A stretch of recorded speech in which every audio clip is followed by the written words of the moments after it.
चारधाम यात्रा के दौरान संचालित केदारनाथ हेली सेवा का किराया 3 साल के लिए तय किया जाएगा और इस बार किराए में 10 से 20% की बढ़ोतरी हो सकती है। बता दें कि उत्तराखंड नागरिक उड्डयन विकास प्राधिकरण ने टेंडर की प्रक्रिया शुरू कर दी है। टेंडर में एविएशन कंपनी की ओर से दिए गए रेट के आधार पर किराया निर्धारित किया जाएगा। बता दें कि उत्तराखंड नागरिक उड्डयन विकास प्राधिकरण ने 2020 में केदारनाथ हेली सेवा के लिए 8 कंपनियों के साथ 3 साल का अनुबंध किया था और इसमें सिरसी, फाटा व गुप्तकाशी से किराया तय था। 2020 व 21 में कोविड महामारी के कारण चारधाम यात्रा बंद रही और इस दौरान हेली सेवा का संचालन नहीं हुआ।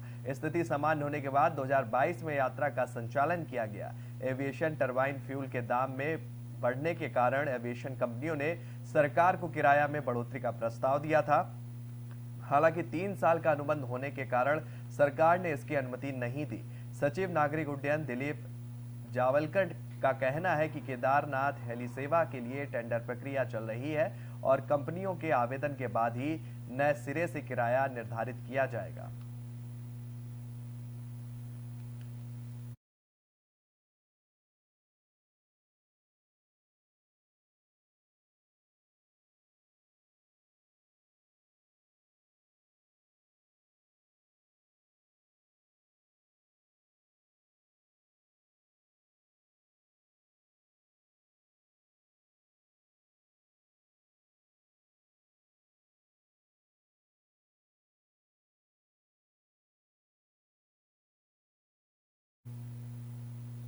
और बढ़ते हैं अगली खबर की तरफ। हरिद्वार सिडकुल थाना क्षेत्र में एक दिल दहलाने वाली घटना सामने आई है।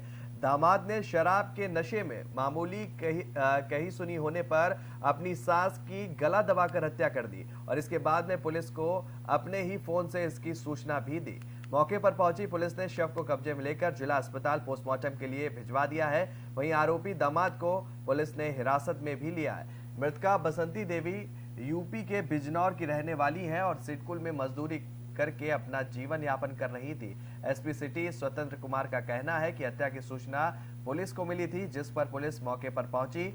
किसी व्यक्ति द्वारा बताया गया कि उसने अपनी सास की हत्या कर दी है। पूछताछ में आरोपी दामाद ने बताया कि नशे में होने के कारण जो है घर का गेट नहीं खुला। उसके बाद वो अपनी सास के घर गया। किसी बात को लेकर सास के साथ उसकी बहस हुई और गुस्से में आकर उसने सास की गला दबाकर हत्या कर दी। पुलिस द्वारा शव को पोस्टमार्टम के लिए भेज दिया गया है और आरोपी को गिरफ्तार कर जांच की जा रही है।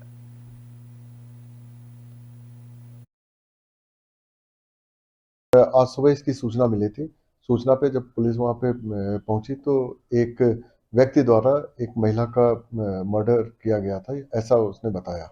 और जब पता पता किया गया तो वो व्यक्ति की सास है, जो व्यक्ति ड्रिंकन पोजीशन में था। और रात को जब ड्रिंक करने के बाद घर गया तो घर पे दरवाजा नहीं खोला तो वो अपने ससुराल चला गया और दरवाजा खुलवा के अपने सास के पास गया और किसी बात पे उन्होंने बहस हुई और तहस में उसमें नशे में उसने गला दबाया और जिससे उसकी सास की आज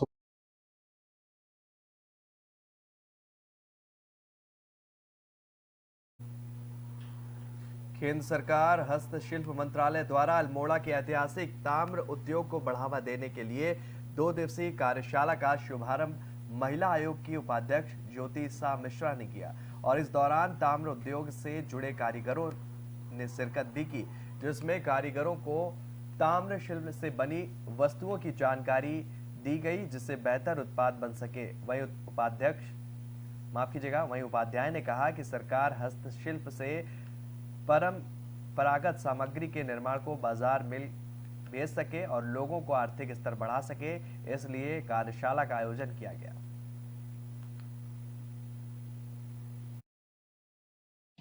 देखिए, नए बच्चों को जानकारियाँ होना बहुत आवश्यक है। इस प्रकार के कार्यक्रम नए बच्चों को, नए युवाओं को हमारे इस जानकारियाँ उपलब्ध कराते हैं। तो इस प्रकार के कार्यक्रमों से उन्हें जो जानकारियाँ मिलती हैं, उनके कार्य को आगे बढ़ाने में सहयोग करती है। तो सरकार ने वैसे ही बहुत सारी योजनाएं रखी हुई हैं हस्तशिल्प को आगे बढ़ाने के लिए, हैंडीक्राफ्ट के लिए, लेकिन बच्चों को मैंने जैसे बताया कि जानकारी नहीं है। यहाँ पर इन लोगों को जानकारियाँ मिलेंगी और भी कोई हमारे लायक सरकार के द्वारा कोई कार्य करने की अगर आवश्यकता पड़ेगी तो हम लोग उन्हें पूरा सहयोग करेंगे।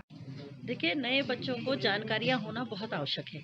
इस प्रकार के कार्यक्रम नए बच्चों को, नए युवाओं को हमारे इस जानकारियाँ उपलब्ध कराते हैं। तो इस प्रकार के कार्यक्रमों से उन्हें जो जानकारियाँ मिलती हैं